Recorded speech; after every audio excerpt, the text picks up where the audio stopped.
We've all seen the Starfield reveal, and it's clear that Bethesda have taken some inspiration from their older titles, which is great to see in some areas, and maybe concerning in others. And not just this system, but over 100 systems. Over 1,000 planets, all open for you to explore. What we have seen is pretty self-explanatory so far, so in this video I instead want to predict or theorise what I think Starfield will be like, how it will be similar to past Bethesda games, and how it may attempt to grow outside of what they are known for. We can then go back to this video after the game is released to see where I was right and where I was most likely wrong.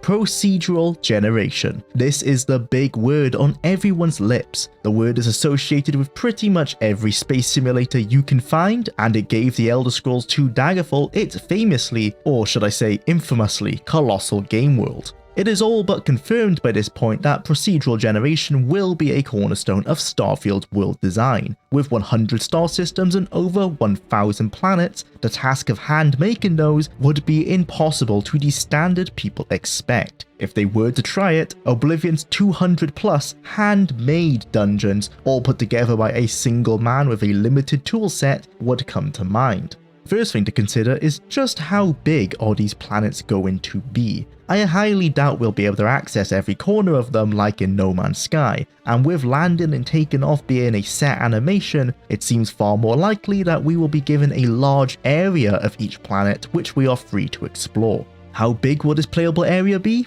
We obviously don't know yet. If I was to throw out a ballpark size based on nothing but conjecture and my limited knowledge of the creation engine, which they are still using, it's creation engine 2 now sure, but it's still the same dinosaur with a million pieces bolted onto it. Knowing that then, I believe each planet will range somewhere between the size of the Shivering Isles in Oblivion, Solstheim in Skyrim, and on the larger side Vvardenfell from Morrowind, with an amalgamation of sizes in between. Much like dungeons in Skyrim, some will be huge and others may be tiny. Think of an Earth-like planet that can sustain life being large versus something closer to Pluto being small and desolate. Depending on the planet size, I think there will be 5 to upwards of 100 handmade planets that will have more of the Bethesda TLC fans have come to expect from their titles. People are terrified that everywhere is going to be as barren as Daggerfall, and while that may be true for some of the planets, I feel confident that some are going to be as intricately designed as Skyrim's game world was. Outside of these select planets that have received some love then, I predict that there will be procedurally generated planets that will look closer to Daggerfall, a wilderness full of resources and perhaps a few enemies littered with places of interest tile sets that create friendly outposts, enemy camps, caves and the like, similar to how towns, cities and dungeons were placed all over Daggerfall's world. There may be 10 to 20 each of these places of interest to provide a decent enough variety for the average player. Remember that your average player plays only 50 to 100 hours and will not see everything because of this. This is why people will endlessly talk about missing something in Skyrim, because most simply don't play the game to the level that others do, so not seeing everything is common among fans.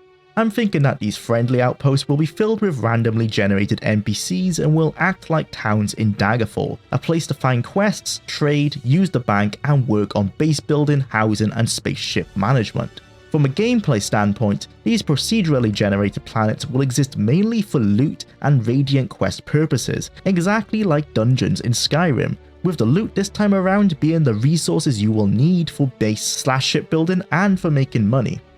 Going back to those handmade planets, these are probably where the bulk of the game will take place, with most of the effort from the design team having been placed here, and where the majority of players will spend their time. These will be like the Whiterun province of Skyrim. There's so much more to the game, but for whatever reason, the majority always talk about this one area. I predict that there will be 4 to 6 factions on these planets, each with a main line of quests telling a story, surrounded by Skyrim/Fallout 4 style Radiant quests, kind of like how the Dark Brotherhood or Thieves Guild in Skyrim operated. The main quest will also be exclusively linked to these planets, with the only time needed to venture to any procedurally generated ones being when a main quest character can offer Radiant quests, like the Greybeards and their Wall of Power quests. The biggest prediction I want to make will be with the quests. As mentioned, there will be a main story and factions, of course, this is a Bethesda staple, but I really believe that they are going to be pushing Radiant quests hard. We saw them in Skyrim and even more so in Fallout 4, and it's a direction that it looks like they want to expand. These will work just as they did in those games, but I'm hoping to see some more influence from Daggerfall, where we can have not just a greater variety in quest type, but most importantly, better writing associated with why the player is doing them. In Skyrim, most of them were for a bounty, or to find a new word of power. They had next to no stakes and really no reason to do them past giving you something to do when you're bored. Fallout 4 attempted to give them reason, but it backfired into an annoyance when the reward felt so shallow and meaningless. In Daggerfall, the intro and outro text for each quest helps both the world building and to motivate the player to complete what they're being asked to do. So with that in mind, I predict that Radiant quests will feel just a little bit more random. If done well, most won't even know they are random, and if the reward is good enough, they won't mind that it didn't progress their faction or whatever goal they were trying to accomplish. To do this though, there will have to be maybe 30 possible Radiant quests, all with 2 to 3 variants of dialogue from many different voice actors. It's a lot to ask, but it is what I'm hoping for. We'll probably see more random NPCs this time around too. This may concern some, since Morrowind people have gotten used to having NPCs that feel like a part of the world, but if done right, with enough unique looks, random names and a large amount of voice work from a sufficiently sized cast of actors, they will hopefully be able to bulk out the towns and outposts with enough people to be both believable from a population standpoint and satisfying from the talk to anyone approach that Bethesda has had since Arena. Saying this though, it is extremely likely that there will be 20 voice actors max for the game, as is Bethesda tradition, which will lead to bumping into the same voice actor over and over again. Coming into the gameplay, many are already speculating around the character creator. From what we've seen, there is at least some attempt to return to old school role-playing with a choice of character background. How much this will affect the game past some minor changes is yet to be seen though.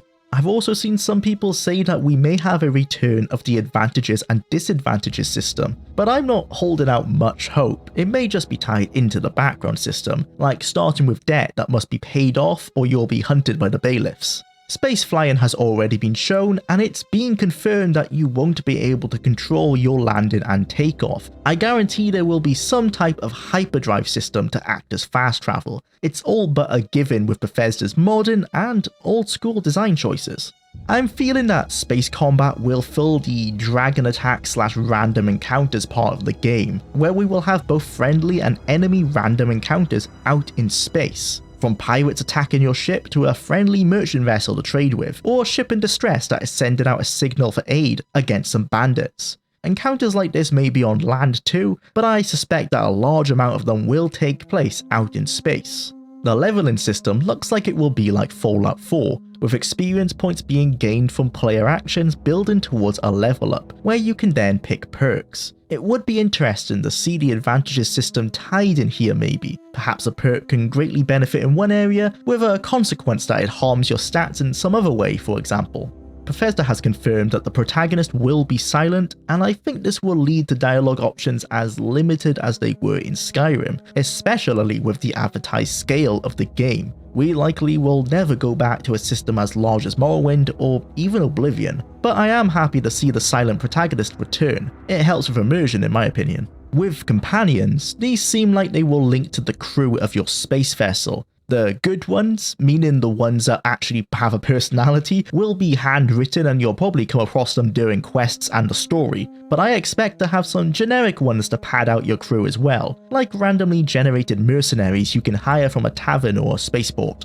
Gunplay unfortunately looks identical to Fallout 4, which is a shame. While that gameplay is passable and leagues above Fallout 3, it still feels janky for a shooter. People argue that it's not the main premise of the game, which is true, but it should still aim to feel competent. The Outer Worlds feels so much better when it comes to gameplay, and I don't see why any game that supports first-person shooting shouldn't at least aim to feel as fluid as the games leading that market. Starfield may be an RPG, but it is an action RPG first, and the action should feel good, not just be passable. It is what it is with Bethesda though. Personally, I find that playing Fallout 4 with a controller feels less disorientating than with a mouse and keyboard, so I may have to do that with Starfield too.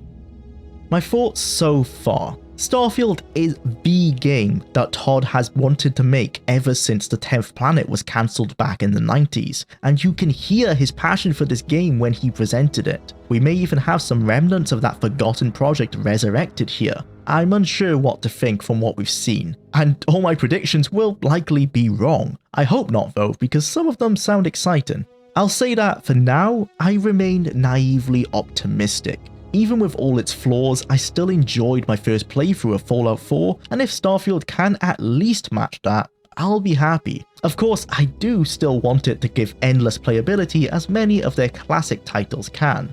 While I champion Daggerfall, I don't want Bethesda to fully flip 180 degrees back to that style of barren wilderness, so I hope I'm right with my prediction for the handmade planets. Morrowind is still my favourite Elder Scrolls, and I will always prefer a handcrafted world to an empty landscape. If they do it right, the handmade areas can be satisfactory for those who want it, and the procedurally generated planets can offer even more gameplay for those who want that, giving us the perfect blend of the two. What are your predictions for Starfield? Let me know in the comments. I'm still excited about it, and I look forward to playing it when it releases. Thank you for watching. Keep an eye out for live streams of Arena on this channel in the future as I prepare to analyse that game. As always, I'll see you in the next one.